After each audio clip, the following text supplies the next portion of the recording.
और आज बरसों के बाद जब आपको अपनी अस्मिता, अपने पूर्वज, अपने संस्कार और अपने धर्म के प्रति एक चेतना जागृत हो रही है, तो भ्रम फैलाया जा रहा है। पहली बात तो कुछ लोग हिंदुत्व के ठेकेदार हो कैसे गए?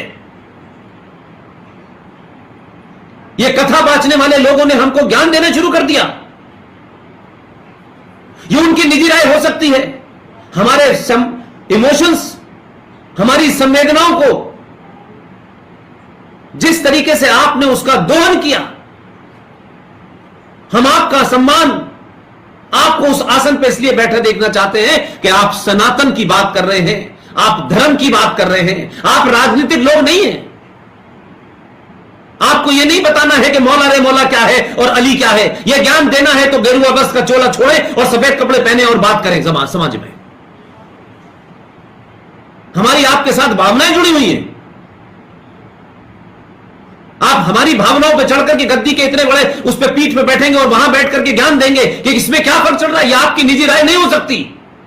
और जब आप सार्वजनिक पद पे आ जाते हैं और सार्वजनिक जीवन में आ जाते हैं, तब आपका निजी कुछ नहीं होता। यह पाखंड नहीं चलेगा, यह हमारा निजी जीवन है और यह हमारा सार्वजनिक जीवन है। कौन लोग हैं जो इस देश के अंदर इस तरीके का फ्रॉड फैलाने पे लगे हुए हैं? इसलिए मैं बार बार कहता हूं, आप कुछ लोगों को दुश्मन माने, लेकिन दुश्मन आपके अंदर बैठा हुआ है, आपकी सोच में, आपके विचार में, आपके आचार में है, आपके बिहेवियर में है। हजारों साल की गुलामी ने आपको कमजोर कर दिया, लेकिन पिछली 4 जनरेशन इस गुलामी की तरफ नहीं देखना चाहती। वो आज में जीना चाहती हैं और आज के मसले आज के हिसाब से तय करना चाहती है। आज का युवा ये सवाल पूछता है, भाई मेरा बाप सबसे ज्यादा टैक्स देता है, मेरी मां इनकम टैक्स देती है, हम बिजली का बिल भरते हैं, पानी का बिल भरते हैं, लेकिन 30 करोड़ लोग इस देश में न बिजली का बिल भरने को तैयार है, न पानी का बिल तैयार है, और इस देश में आग लगा देंगे, बरसे तोड़ देंगे, स्टेशन जला देंगे। भाई ये क्या मतलब है? हमारी सब्सिडी से लोग हज भी करने जाएंगे, हमारी सब्सिडी से लोगों को खाना भी मिलेगा, गैस भी मिलेगी। भाई ये कब तक चलेगा?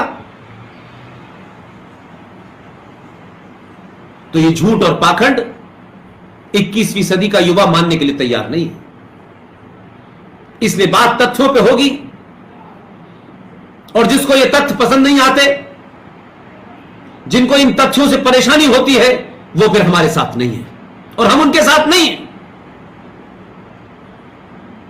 अगर इस देश में जफरुल इस्लाम जैसा ब्यूरोक्रेट संवैधानिक पद पर बैठने के बाद, अगर उपराष्ट्रपति के पद पर बैठने वाला हामिद अंसारी मरदूद, मुनाफिक, मक्कार, दंगाई, जिहादी भारत के संविधान के उच्च पद पर बैठता है और पद से उतरते ही कहता है कि मुसलमान डरे हुए हैं, तो दिल्ली का माइनॉरिटी कमीशन का चेयरमैन जो पढ़ा लिखा है, ब्यूरोक्रेट है, ये किसके एजेंडे पे काम कर रहे हैं? क्योंकि हिंदू न चीजों को पढ़ता है, न पढ़ के उनकी एनालिसिस करता है। तो जो लोग बिना तथ्यों के अपनी भावनाओं पे कोई नैरेटिव बना लेते हैं, ये उन्हीं के बनाए नैरेटिव हैं। हिंदू मुस्लिम भाई भाई, गंगा जमुना तहजीब, हमारे पुरखे तुम्हारे पुरखे। यह कायरता की निशानी है कि आप सच बोलने से डरते हैं और आप किसी को खुश करने के लिए अपना तिलक बंद कर देते हैं, चुटिया बंद कर देते हैं, धोती बंद कर देते हैं कि नहीं, हमें सबका दिल जीतना है। तो दिल तो इस देश में, इसी देश के इतिहास ने, पृथ्वीराज चौहान ने भी 16 बार दिल जीता था भाई। किसने नहीं जीता था? गुरु गोविंद सिंह ने भी जीता था। यह दिल जीतने की ख्वाहिश जिनको है उनको रहे, लेकिन अब जिनको इस देश में रहना है, उन्हें इस देश की मेजॉरिटी का दिल जीतना है। और जब तक मेजॉरिटी संतुष्ट नहीं होती, यह देश नॉर्मल नहीं रहेगा। एक देश में एक खुलेआम गुंडागर्दी करेगा, एक पार्लियामेंट में गुंडागर्दी करेगा कि भरे पार्लियामेंट के अंदर सत्र के अंत में जब वंदे मातरम हो रहा होगा, एक जिहादी, एंटी मुस्लिम, एंटी हिंदू, संबल का एमपी शफीकुर रहमान बख्श सबके सामने खड़े होकर निकल के चला जाएगा लोकसभा से कि मेरा वंदे मातरम में यकीन नहीं है। अगर तुम्हारा वंदे मातरम में यकीन नहीं है, जो भारत के संविधान का हिस्सा है और पार्लियामेंट के अंदर वो बचता है, तो फिर तुम्हें इस पार्लियामेंट में बैठने का भी तुम्हें हक नहीं है। इसलिए हम मेजॉरिटी में हैं। हमने अपने कभी मेजॉरिटी होने का ना घमंड किया ना दम्भ भरा, लेकिन हम मेजॉरिटी में हैं इसलिए हम पिटने के लिए नहीं बने हैं। हम मेजॉरिटी में हैं इसलिए कायर बनने के लिए नहीं बने हैं। हम मेजॉरिटी में हैं तो हम सच बात नहीं कहेंगे। हमें मालदा में डराओगे, हमें कश्मीर से मार के निकाल दोगे, हमें कैराना में डराओगे, हमें संबल में, मेरठ में, मुरादाबाद में, अलीगढ़ में, आजमगढ़ में, सब जगह तुम हमारी हत्या करोगे, लेकिन हम मेजॉरिटी में हैं इसलिए हमें नहीं कुछ कहना चाहिए। ये पाखंड जब तक हम जैसे लोग हैं नहीं चलने देंगे। ये गलतफहमी लोग दिमाग से निकाल दें। ये 21वीं सदी का सनातनी और हिंदू है। उसने वो किताबें नहीं पढ़ी हैं जो इरफान हबीब ने या रोमिला थापर ने या आर एस शर्मा ने लिख दी हैं। इसके पास पढ़ने के बहुत सारे सोर्स ऑफ इंफॉर्मेशन है। इसके पास बहुत सारी और दूसरी इंफॉर्मेशन है दुनिया की जो कोई रोक नहीं पा रहा है। और जब इंफॉर्मेशन आती है आपके पास और जब आप इंफॉर्मेशन को करेक्ट तरीके से पहुंचती है तो उसकी एनालिसिस भी ठीक होती है, और जब उसके पास इंफॉर्मेशन ठीक होगी उसका इंटरप्रिटेशन भी ठीक होगा। यूं ही देश में बदलाव नहीं हो रहा, और बदलाव को मैं सत्ताओं तक सीमित नहीं रखता। हमारे देश में एक ट्रेंड बन गया था कि सत्ता बदलेगी तो समाज बदल जाएगा, क्योंकि सत्ता की दलाली करते करते इस समाज ने, सत्ता की चाटुकारिता करते करते इस समाज ने यह भूल गए कि सत्ता समाज नहीं बनाती है।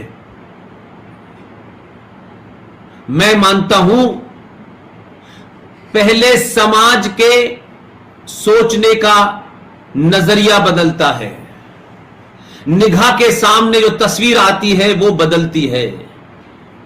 अब उस तस्वीर में चाचा नेहरू नहीं है, उस तस्वीर के अंदर सुभाष चंद्र बोस है, छत्रपति शिवाजी महाराज हैं, वीर सावरकर हैं।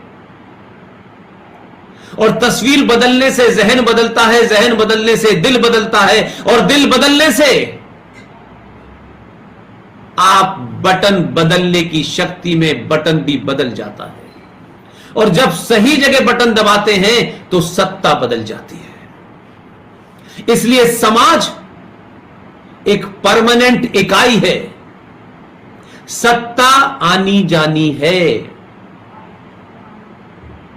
अगर समाज को सही तरीके से सच बताया, समाज में अवेयरनेस क्रिएट कर दी, तो सदियों तक जो इस देश के गद्दार हैं, जो देश को अंदर से तोड़ना चाहते हैं, जो हमारे हिंदू संगठनों से मिलकर के उन लोगों ने जिस खामोशी से अपना एजेंडा चला रखा है, वो वक्ती तौर पे तो हो सकता है कि हमें सियासी तौर पे ठीक लगते हो कि कुछ लोग बहुत ज्यादा अल्ट्रा इस वक्त सनातनी दिखाई दे रहे हैं, लेकिन हमारा एक्सपीरियंस ये कहता है कि 25-30 करोड़ में से 2-4 लोग आपके साथ अगर खड़े भी हो जाएंगे, उससे वो 30 करोड़ नहीं बदलने वाले। वो आपके जाने का इंतजार करेंगे, और आपके जाने के बाद वही करेंगे जो मौलाना आजाद ने किया, जो प्रोफेसर नूरुल हसन ने किया, जो फखरुद्दीन ने किया, जो हुमायूं कबीर ने किया, वही करेंगे। इसलिए समाज बदल जाए, समाज की सोच बदल जाए, तो सत्ता पे हजारों साल तक सनातनी ही बैठेगा। इसलिए सत्ता एक बार बदली, दो बार बदली से काम नहीं चलेगा। सत्ता भी बनाए रखना है और सत्ता को भी यह एहसास कराना है कि हमने आपको बदला है, सड़क बनाने के लिए नहीं बदला।